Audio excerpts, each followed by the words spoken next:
এবং আমাদের ইসলামে যে কোরআনের বাইরে কোনো আইন হবে না। এটা যদি কোনো কিছু করা লাগে সেটাতেও আমরা প্রস্তুত। কোরআনের আইনের বাইরে কোনো আইন হবে না। আসসালামু আলাইকুম। বর্তমান সময়ের আলোচিত খবর হচ্ছে এই নারী সংস্কার কমিশন নিয়ে তারা যা শুরু করছে সমাজে এবং পরিবারে সব জায়গায় একটা বিভ্রান্তি সৃষ্টি করবে। তারা তাদের চলাফেরা, তাদের পোশাক আশাক দেখে সমাজের বর্তমান যুগের মেয়েরা যারা তাদের কাছ থেকে কি শিক্ষা গ্রহণ করবে, এটাই আমার কাছে অনেক বিভ্রান্তিকর মনে হয়। তাদের পোশাক আশাক দেখলে নিজের কাছেই অনেক খারাপ লাগে। তারা সমাজে কি প্রতিষ্ঠিত করতে চায়? তারা সমাজে, দেশে কি প্রতিষ্ঠিত করতে চায়? উলঙ্গ অবস্থায় চলাফেরা করবে, না এই সমাজকে আরো সুন্দরভাবে গঠন করবে? নারী পুরুষ ভালোই তো চলতেছে আমাদের দেশে। আমাদের দেশে নারী পুরুষ যেভাবে সুন্দরভাবে সম্মিলিতভাবে একজন আরেকজনের সঙ্গী হয়ে থাকে সারা জীবন, এরকম কোন কোন কান্ট্রিতে আছে, কোন কোন দেশে এরকম আছে?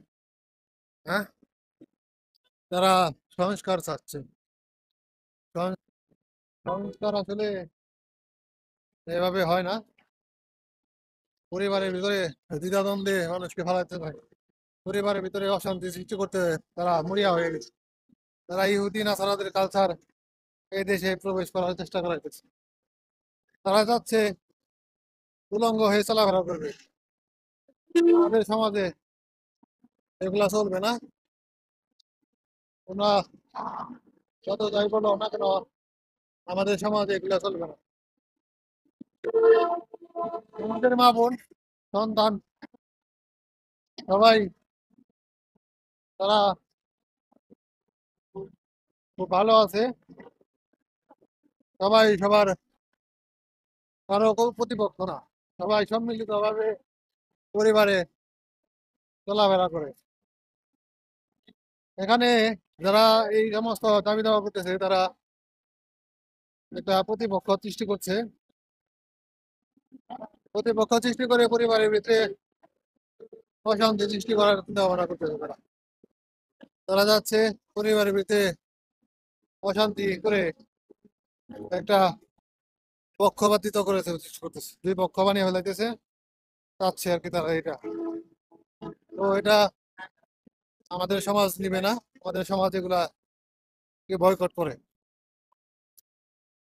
ইংরেজরা আন্দোলন করতেছে বেশিরভাগই হচ্ছে এই যে শাহবাগী, যারা তাদের কোনো ধর্ম নাই, তাদের কোনো পরিবার নাই, তাদের কোনো কিছু নাই। তারা তাদের চলন বলন দেখলেই বোঝা যায় তারা কোন ক্যাটাগরির মানুষ। তো যাই হোক, আমরা সকলেই সম্মিলিতভাবে এটার বিরুদ্ধে রুখে দাঁড়াই। এই সমস্ত সংস্কার আমরা চাই না, এই সমস্ত সংস্কার আমাদের দরকার নাই। এটা মৌলিক দাবি, যেটা ন্যায় দাবি, এগুলা পক্ষে আমরা আছি সবসময় এবং থাকবো। আমরা তার প্রতিপক্ষ হতে চাই না। জীবনে চলতে গেলে অনেক কিছুই মিলেমিশে করতে হবে। তাই আমরা আমাদের পরিবারের সকলকে নিয়ে সুখে শান্তিতে থাকতে চাই। কোনো বিভ্রান্তিতে পড়তে চাই না, বিভ্রান্তিতে থাকতে চাই না। যেই সংস্কার করুক যেটা যৌক্তিক, সেটার পক্ষে আমরা আছি। এবং আমাদের ইসলামে যে ন্যায় বিচার দিয়েছে, কোরআনে যে আল্লাহ তাআলা বলে দিয়েছে, এর উপরে কোনো ন্যায় বিচার পৃথিবীতে নেই। এর চেয়ে ন্যায় বিচার পৃথিবীতে আর হবেও না। যে যতই সংস্কার করুক আর যত যাই করুক, কোরআনের বাইরে কোনো আইন হবে না। এটা যদি কোনো কিছু করা লাগে সেটাতেও আমরা প্রস্তুত। কোরআনের আইনের বাইরে কোনো আইন হবে না। আমার দেশে যে কোরআনের আইন আছে সেটাই তো মানুষ মানে না, সেটাই তো মানুষ মহিলারা পায় না, মেয়েরা পায় না, নারীরা পায় না। তারপরে আবার সমান অধিকার করতে মানে যেটুকু আছে সেটুকু তুমি আগে পাও না, আগে আইন করো আগে, তারপরে তুমি আর অন্য চিন্তা ভাবনা করবা। তা না করে সমাজের ভিতরে বিভেদ সৃষ্টি করার পরিকল্পনা করতে শয়তানের দলেরা, শয়তানরা খালি শয়তানিগিরি করে যাবে। সবগুলো শয়তান, সবগুলো শয়তান, তাদের মনের ভিতরে খালি শয়তানি চুলকায়, তাদের খালি চুলকায়, এই শাহবাগি করে চুলকায়, এদের দিন থেরাপি কি হইব, খালি না ঠিক হইব। ঠিক আছে, সবাই ভালো থাকবেন, সুস্থ থাকবেন।